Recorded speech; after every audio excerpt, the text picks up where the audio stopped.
খাবারের আশায় পাত্র হাতে ক্ষুধার্ত শিশুদের দীর্ঘ সারি, এটা এখন গাজার দৈনন্দিন জীবনেরই অংশ।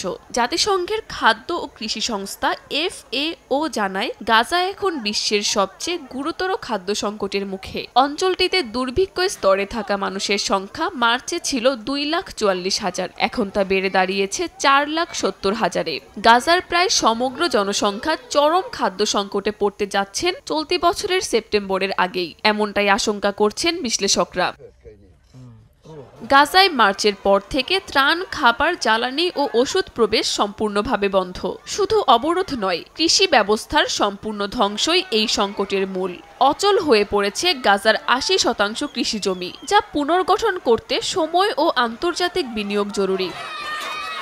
আন্তর্জাতিক খাদ্য সংকট বিশ্লেষণ সংস্থা IPC জানায়, দুর্ভিক্ষ ঘোষণার শর্ত জনসংখ্যার কমপক্ষে 20% খাদ্য না থাকা, প্রতিদিন 10,000-এ 2 জনের মৃত্যু ও শিশুদের 1/3 তীব্র অপুষ্টি, যার সবই এখন গাজায় পূরণ হতে চলেছে। যুদ্ধ, অবরোধ আর খাদ্য ব্যবস্থার ধ্বংস, সব মিলিয়ে গাজা এখন শুধু এক মানবিক বিপর্যয়ের নাম। বিশ্লেষকরা জানান, সময় মতো পদক্ষেপ না নিলে দুর্ভিক্ষ আর কেবল ভবিষ্যতের ভয় নয়, বাস্তবের নির্মম রূপ হতে চলেছে উপত্যকাটিতে।